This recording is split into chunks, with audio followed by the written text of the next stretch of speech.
Hello everyone. Welcome to tonight's story. Your likes and subscriptions can give me hope to create better stories. And let me know what changes you'd like me to make to my voice. Alright, now let's get to tonight's story. Chapter 1. The Whispered Invitation. Close your eyes now, dear listener, and let your breathing slow to match the gentle rhythm of my words. Breathe in deeply through your nose. Hold for just a moment. Then release through your lips like a soft summer breeze. Tonight, we embark on a peaceful journey through time, floating like dandelion seeds on warm currents of air, drifting back nearly 800 years to a world both magnificent and challenging. Picture yourself lying in a field of tall grass that sways in harmony with your heartbeat. The grass is soft beneath you, each blade catching moonlight like tiny silver threads. As you sink deeper into this comfortable meadow, you feel a gentle pulling sensation, as if the earth itself is inviting you to dream. The stars above begin to shimmer and dance, creating patterns that spell out ancient stories. In this dreamy state, you hear the distant sound of hoofbeats, not harsh or frightening, but rhythmic and soothing, like a lullaby played on drums made of thunderclouds. The sound grows softer as you listen, transforming into the gentle patter of rain on silk. This is how dreams begin in the land of the Great Khan, where every raindrop carries the wisdom of generations. You find yourself standing at the edge of what appears to be an endless sea of green, the Mongolian steppes stretching beyond every horizon. But this is a dream version of those ancient grasslands, where the wind carries the scent of jasmine, and the temperature is always perfectly comfortable against your skin. The grass beneath your bare feet feels like the softest carpet, each step sending tiny sparkles of golden light dancing around your ankles. In the distance, you can see what appears to be a great caravan approaching, but as it draws nearer, you realize it moves with the fluid grace of a school of fish swimming through an ocean of air. The travelers upon their horses seem to glide rather than gallop, their movements creating gentle ripples in the fabric of this dream space. Their clothing shimmers with colors that don't quite exist in the waking world, deeper than indigo, brighter than emerald, warmer than amber. One of the riders approaches you, and as they draw near, the rider extends a hand, and when you take it, you feel a warmth that spreads from your fingertips all the way to your heart. You wish to know about our empire, they continue, their voice growing even softer. But first, you must understand that this is a land where only the adaptable survive, where every sunrise brings challenges that would test even the strongest spirits. As you mount a horse that appears beside you, a dream horse with a mane that flows like liquid starlight, you begin to understand that this journey will show you not just the grandeur of the Mongol Empire, but also why a modern soul like yours, accustomed to comfort and convenience, might find this ancient world both wondrous and impossibly demanding. The horse begins to move beneath you, but instead of the jarring motion you might expect, it feels like floating on a gentle river current. The landscape begins to shift and flow around you, and you realize The time itself is becoming fluid in this dream state. Centuries compress into heartbeats, and the vast distances of the steppes fold like silk scarves being tucked away. Your guide's voice continues to weave through the dream like a golden thread. In the time of Genghis Khan and his sons, life moved to rhythms unknown in your modern world. The sun and moon were the only clocks that mattered, and survival depended not on machines or technology, but on reading the language of wind, grass, and sky. As you float through this dreamscape, you begin to see shadowy figures in the distance, other travelers from across the centuries, all learning the same eternal lessons about adaptation, resilience, and the delicate balance between civilization and the wild heart of nature. They wave to you with gentle smiles, their forms translucent and peaceful, like memories made visible. The grass beneath your dream horse's hooves begins to change colour, shifting from green to gold to deep purple, each hue representing a different season in the endless cycle of steppe life. You feel your breathing naturally slowing even further, matching the ancient rhythms of this land where nomads learned to read the heartbeat of the earth itself. Your guide turns to you with that same gentle smile. Rest now, dear dreamer, for tomorrow we begin to explore the first great challenge of our empire, the art of constant movement, the dance of never staying still. For now, let the rocking motion of your dream horse carry you deeper into peaceful sleep. The sounds of the caravan grow softer now, becoming like a distant lullaby sung by grandmothers around campfires that burned long before your great-grandparents were born. The stars above pulse gently, keeping time with your slowing heartbeat, and the warm wind carries away any tension you might still hold in your shoulders or jaw. Feel yourself sinking deeper into the saddle of this magical horse, becoming one with its gentle swaying motion. The Mongol Empire spreads out before you like a vast tapestry woven from dreams and starlight, each thread telling a story of human courage, adaptation, and the eternal dance between comfort and challenge. Let your eyelids grow heavy now, dear listener, as heavy as the dew that settles on morning grass in these ancient steppes. Tomorrow, in your dreams, we will discover together why the nomadic life, for all its freedom and grandeur, might prove more challenging than any modern soul could imagine. But for now, simply float on this river of ancient wisdom, carried along by the gentle current of centuries-old stories. The last thing you hear before drifting deeper into sleep is the soft whisper of wind through grass, carrying with it the promise that all knowledge comes to those who know how to listen, with their hearts as well as their minds. Rest well, gentle dreamer, for your journey through the empire of the great Khan has only just begun. Chapter 2: The Rhythm of Endless Movement. In your dream, you find yourself awakening not to the harsh blast of an alarm, but to the soft nickers of horses and the gentle sound of felt being rolled and packed. The morning air carries the scent of mare's milk and the smoke from dry dung fires, scents that in this dream realm smell as pleasant as fresh bread and morning coffee.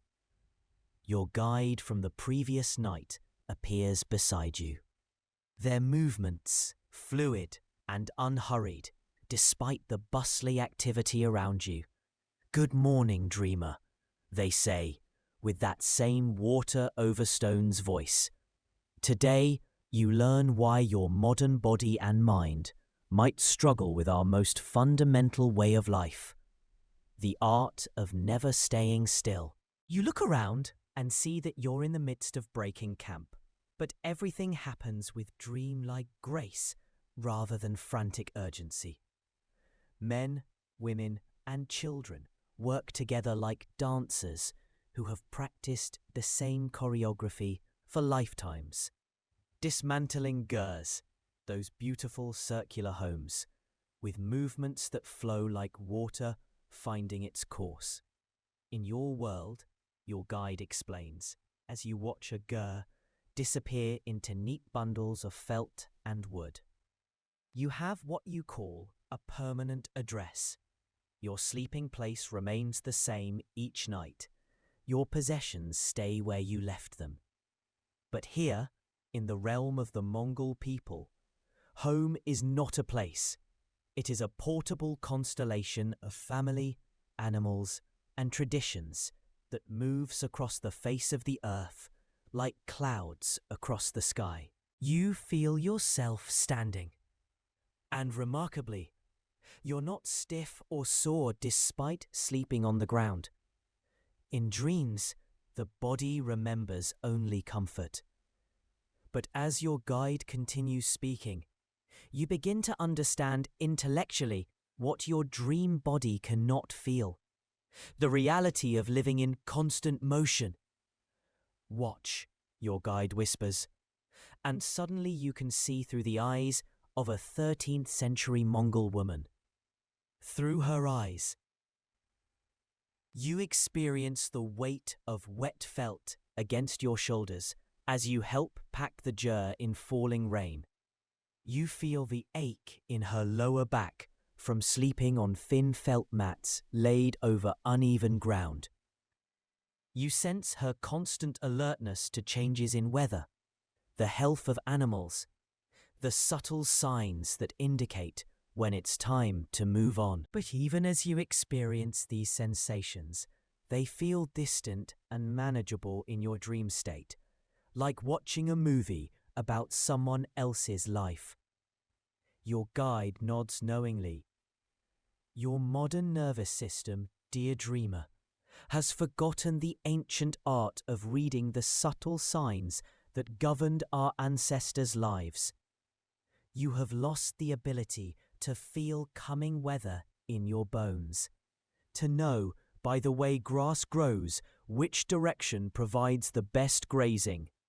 The dream shifts, and you find yourself floating above a vast caravan that stretches beyond the horizon. Thousands upon thousands of people, animals, and possessions flow across the landscape like a slow-moving river of life. From this aerial view, the movement appears beautiful and synchronized. But as you drift lower, you begin to understand the complexity of this choreographed migration. Every morning, your guide continues, their voice now seeming to come from the wind itself. Every single morning, for months at a time, the entire camp must be packed, loaded, and set in motion. Nothing can be forgotten. Nothing can be left behind. Every pot, every blanket, every tool must find its designated place in this moving city. You watch a child, no more than 7 or 8 years old, efficiently folding blankets and securing them to a pack animal with knots that would challenge a modern adult. Another child tends to a group of lambs with the focused attention of a shepherd with decades of experience. Their movements are confident and sure, their faces calm and content. These children, your guide observes, know skills that no amount of YouTube tutorials could teach your generation. Their fingers know the weight and texture of every rope, the temperament of every animal, the meaning of every cloud formation. By the age when your children are just learning to tie their shoes, these young ones are essential contributors to their family's survival. The scene shifts again, and you find yourself sitting inside a gur that sways gently as it moves. Through dream logic, you understand that you're experiencing what it would be like if your house could walk. The circular walls flex and breathe with the movement, and you feel a motion sickness that thankfully remains mild in your dream state. Your modern inner ear, your guide explains gently, evolved to work best in stationary environments. The constant motion, the never-ending sway and bounce of life on the move, would leave you perpetually dizzy and nauseous. And this is only the beginning of the challenges your body would face. Through the felt walls of the ger, you hear the sounds of the caravan, the lowing of cattle, the bleating of sheep and goats, the whinny of horses, and underneath it all, the constant creaking of wheels, the soft thud of thousands of hooves, and the gentle murmur of human voices speaking in languages that sound like music. Close your eyes now, your guide suggests, and feel the rhythm of this movement in your bones. As you do, you sense that this constant motion becomes, over time, as natural as breathing. The people of this empire don't fight against the movement. They become one with it. But even as you experience this peaceful adaptation in your dream, you understand that for a modern person, this adjustment would take months of intense physical and mental conditioning. Your guide's voice grows softer now, more distant. Your ancestors knew these rhythms once, thousands of years ago, but your civilization chose the path of staying still, of building walls and foundations, of creating comfort through permanence rather than through adaptation.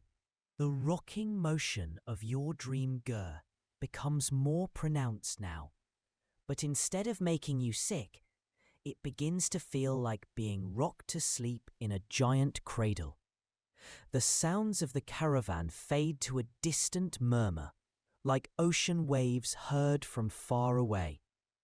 Your breathing naturally syncs with the gentle swaying motion, and you feel your body relaxing completely. Rest now, your guide whispers from somewhere in the warm darkness of the ger. Let your body remember, just for tonight, what it felt like when humans moved in harmony with the seasons, when home was not a building, but a way of being in the world. Tomorrow, we will explore another challenge, the art of finding sustenance in a land where grocery stores exist only in dreams. The rocking continues, gentle and hypnotic, and you feel yourself sinking deeper into a sleep that carries the ancient rhythm of migration in its heartbeat.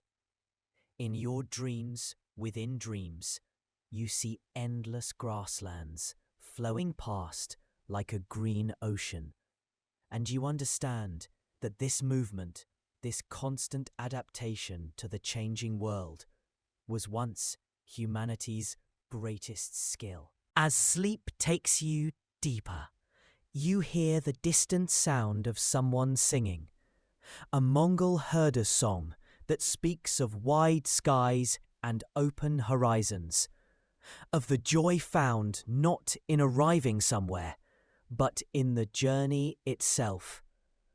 The melody wraps around you like a warm blanket, and you drift off knowing that tomorrow will bring new understanding of this remarkable civilization that conquered the world not through superior technology, but through superior adaptation to the fundamental truth that all life is motion, and peace comes not from standing still, but from learning to dance with change itself. Chapter 3: The Feast of Survival.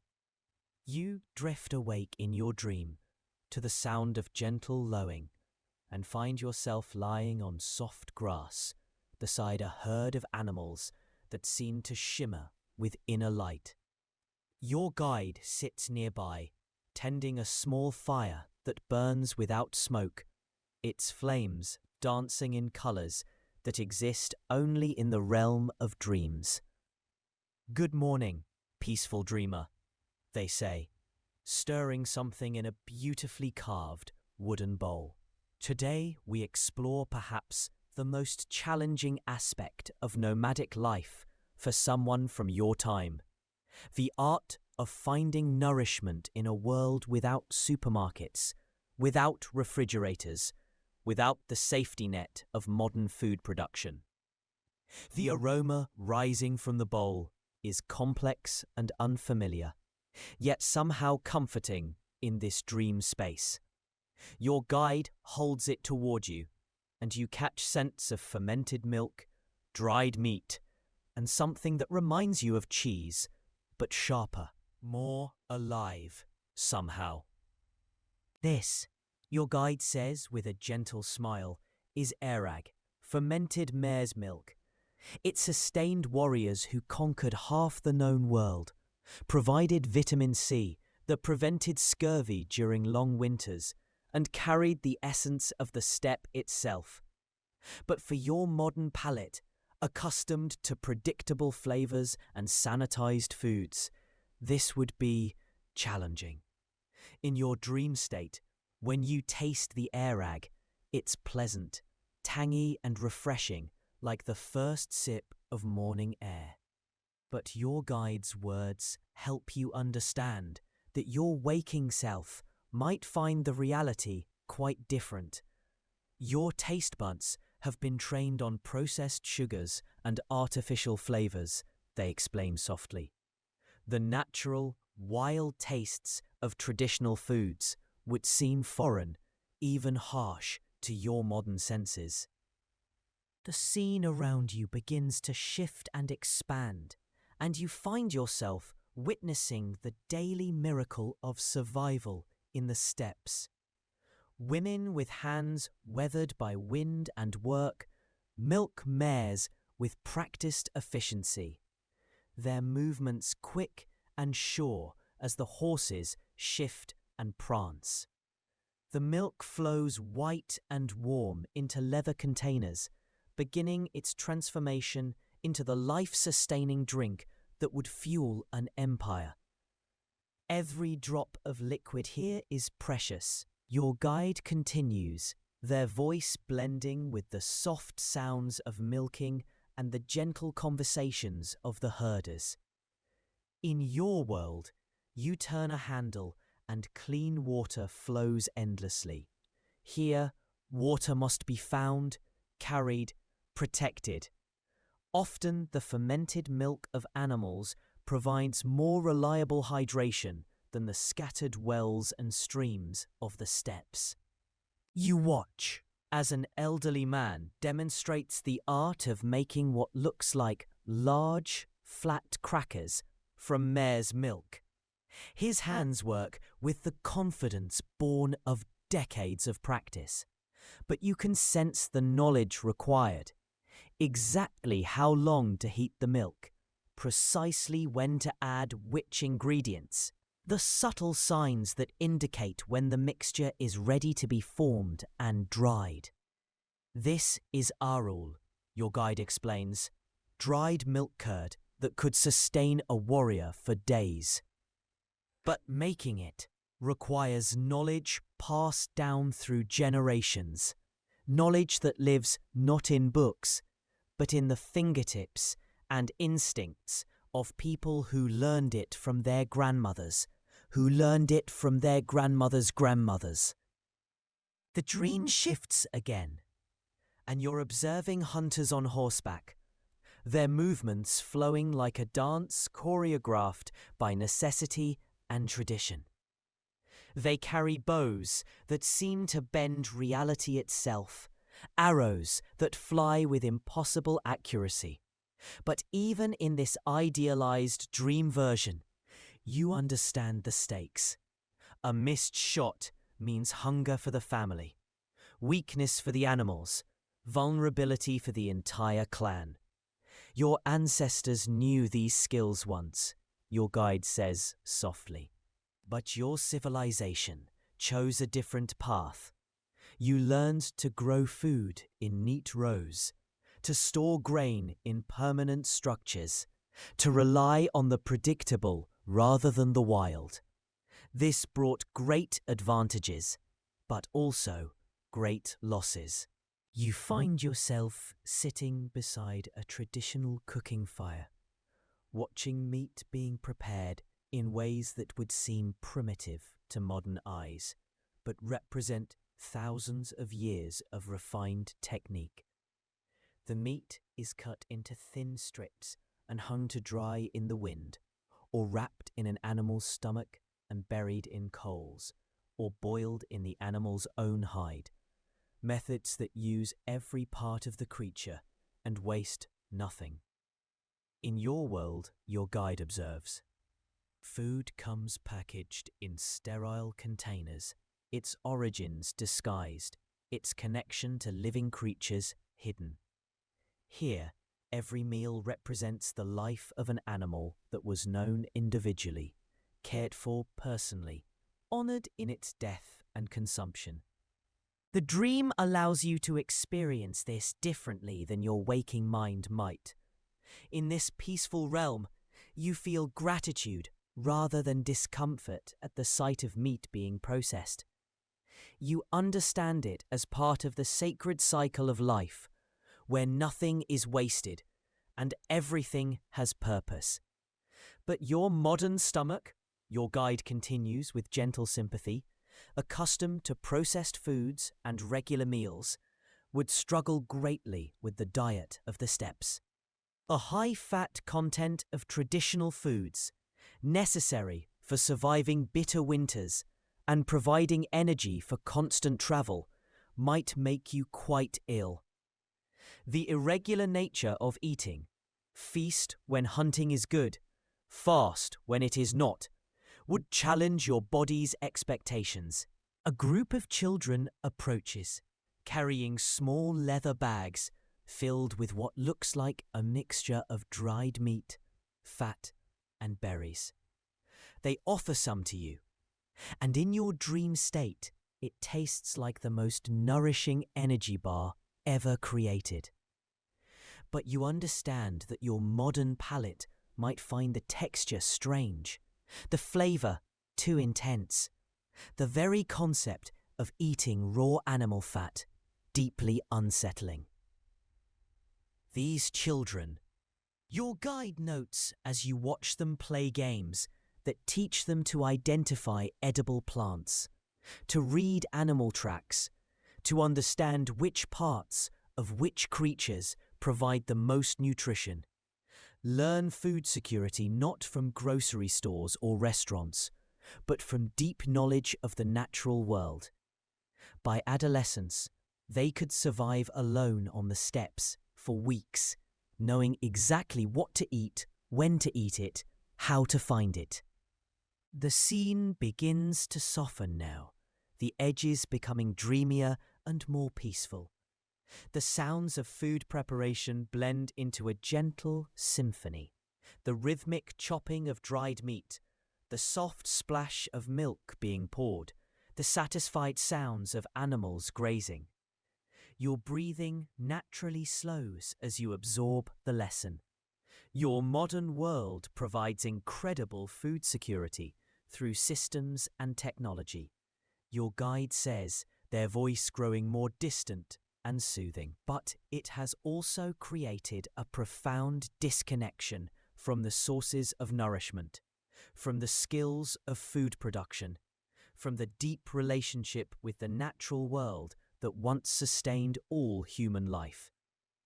You feel yourself reclining now on the soft grass, watching clouds drift overhead in patterns that seem to tell stories of harvests and hunts, of seasons of plenty and seasons of scarcity, of the eternal human dance with the forces that provide sustenance.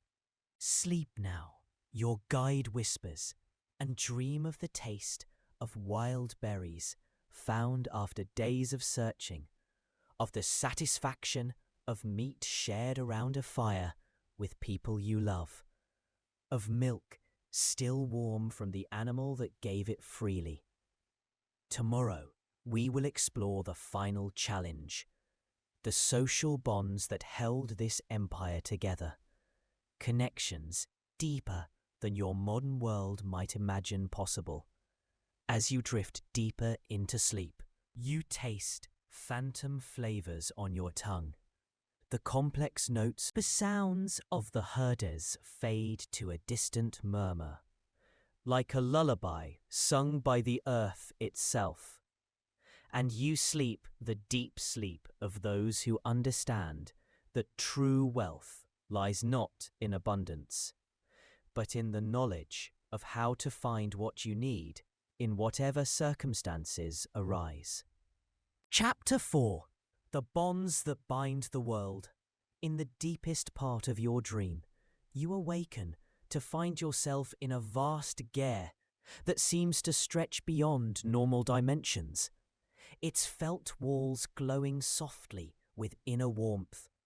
The space is filled with people from across what feels like the entire world, faces showing the diversity of 100 different lands, yet all gathering in peace around a central fire that burns with the steady light of ancient wisdom. Your guide sits beside you, but now you have learned about the challenges of constant movement and the demanding relationship with food that sustained our people.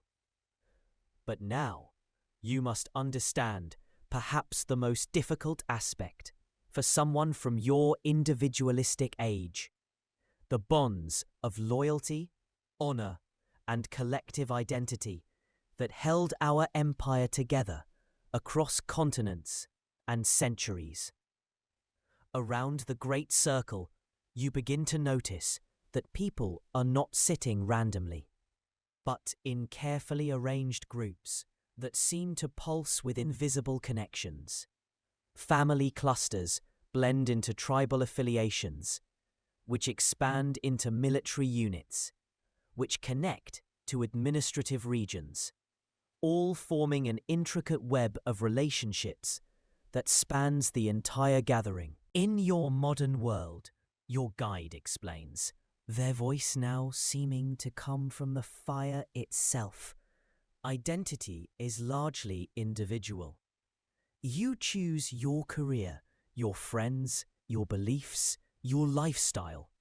You can reinvent yourself, move across the world, cut ties with your past if it no longer serves you. But in our empire, identity was collective, inseparable from the web of relationships that defined not just who you were, but who you could become.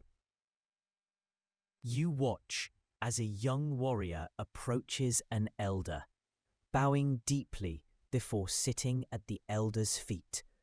The elder places a hand on the young man's shoulder, and you can almost see the transfer of responsibility, knowledge, and expectation flowing between them like visible light. Every Mongol was born into a clan, with obligations to ancestors both living and dead, with duties to cousins they might never meet, but whose honor was intertwined with their own. A single person's failure could bring shame to hundreds, while their success elevated the entire lineage. Your guide continues. The scene shifts, and you witness what appears to be a ceremony of some kind. Warriors are making oaths, their hands clasped over the fire. their voices joining in words that your modern mind values independence, the right to change your mind, the freedom to walk away when circumstances become difficult, your guide observes gently. But our warriors swore oaths that transcended personal comfort, individual desire, even personal survival.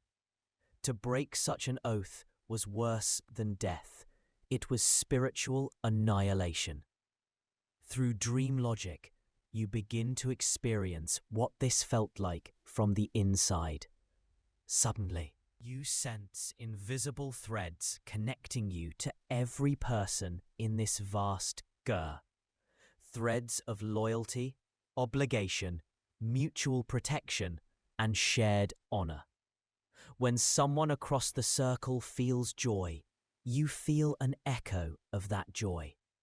When another person faces shame, you feel the shadow of that shame touching your own spirit. At first, this interconnectedness feels warm and supporting, like being wrapped in a blanket woven from the love of countless ancestors. But gradually, you begin to sense the weight of it. Every decision you might make would ripple through this entire network, affecting not just your immediate family, but generations of people whose faces you've never seen. This is why, your guide says softly, a modern person would struggle not just with the physical demands of nomadic life, but with the psychological requirements of collective identity. Your nervous system has been shaped by centuries of individualism. The constant awareness of how your choices affect your extended clan, your military unit, your tribal alliance, would feel overwhelming to minds trained to prioritize. You observe a woman mediating a dispute between two young men, and you realize she's not just settling an argument. She's weaving the social fabric back together, ensuring that the bonds between families remain strong, despite whatever personal conflicts might have arisen. Her words carry the authority of tradition, the weight of collective wisdom, and the power to heal or divide entire communities. The dream shifts again, and now you're witnessing the vast administrative structure of the empire, not as a modern bureaucracy with its forms and procedures, but as a living network of personal relationships and sacred trusts. Messages travel across thousands of miles, not through impersonal systems, but through chains of individuals who have sworn personal oaths to ensure their accuracy and speed. Every postal relay station, your guide explains, was staffed by people who knew that their reliability affected not just the message's recipient, but the honor of their Khan, their tribe, their ancestors. The famous Mongol communication system that connected Lisbon to Beijing was built not on technology, but on relationships. Thousands upon thousands of personal commitments to excellence. You see merchants traveling the Silk Road under the protection of Mongol passports, but you understand now that these weren't just pieces of paper. They were extensions of the great Khan's personal honor, backed by a network of relationships so strong that harming a protected traveler would be like attacking the Khan's own family. The vast gur around you begins to grow even larger, until you realize you're seeing the entire Mongol Empire as one enormous circular dwelling, with the great Khan at the center like the central fire, and all the peoples of the world arranged in careful relationship to that center and to each other. This, your guide says, their voice now soft as settling snow, was the true secret of our conquests. We didn't just defeat armies. We absorbed entire civilizations into. But even as you marvel at this achievement, you feel in your dream body the psychological strain such total interconnection would place on a modern mind. The constant awareness of hierarchy, the perpetual consideration of how your actions reflect on countless others, the weight of ancestral expectations and future obligations. It would be like trying to sleep while feeling responsible for the dreams of every person in the world. Your civilization chose a different path. Your guide acknowledges with neither judgment nor sadness, simply accepting observation. You gained individual freedom, personal authenticity, the right to self-determination. But you also lost the deep security that comes from being part of something larger than yourself, the profound meaning that flows from serving purposes that extend beyond personal satisfaction. The scene begins to soften now, the edges of the great Gare becoming misty and dreamlike. The voices of the gathered people blend into a harmonious hum that sounds like the earth itself singing a lullaby. The fire at the center dims to a gentle glow that pulses with the rhythm of your slowing heartbeat. Rest now, gentle dreamer, your guide whispers, their form becoming translucent as morning mist. You have traveled through our empire, not as a conqueror, but as a student. You understand now why the Mongol way of life would challenge not just your body, but your mind and spirit. We lived in constant motion across landscapes that demanded everything from us. We ate what the earth provided, with gratitude and without waste. We bound ourselves to each other with ties stronger than steel and more precious than gold. You feel yourself sinking deeper into the soft grass that has reappeared beneath you. The great Gare dissolving into the star-filled sky of the steppes. The sounds of the empire fade to whispers carried on the wind. Languages you don't understand, speaking of loves and losses, victories and defeats. The eternal human story played out under the vast dome of sky, but has watched over nomads for millennia. You could not last a day in our empire. Your guide's voice comes now from everywhere and nowhere. Not because you lack courage or intelligence, but because you are a child of a different age, shaped by different necessities, guided by different stars. But in your dreams, you can remember what it felt like when humans lived as part of the Great Migration, when identity came from connection rather than separation, when survival depended on reading the subtle languages written in grass and sky, and the faces of the people who shared your fire. As sleep deepens around you, like warm felt settling over your shoulders, you carry with you the gift of understanding. Not judgment of either world, ancient or modern, but appreciation for the profound adaptations humans have made in their eternal quest to flourish under whatever conditions they inherit. The last sensation you remember is the gentle sway of movement, as if you're still riding across endless grasslands on a horse made of starlight, traveling not toward any destination, but simply for the joy of movement itself, part of the great dance of migration that connects all living things across time and space.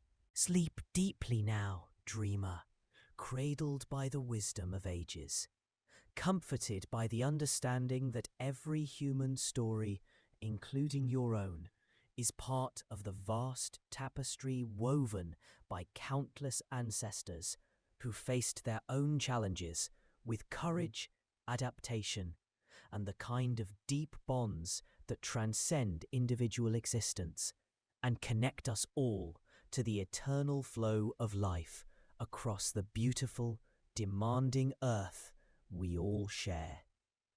The stars pulse gently overhead, keeping time with your peaceful breathing, and in your deepest dreams you hear the distant sound of hoofbeats, not approaching or departing, but simply present, like the heartbeat of the world itself, steady and eternal, and endlessly, gently, carrying you home to rest. End.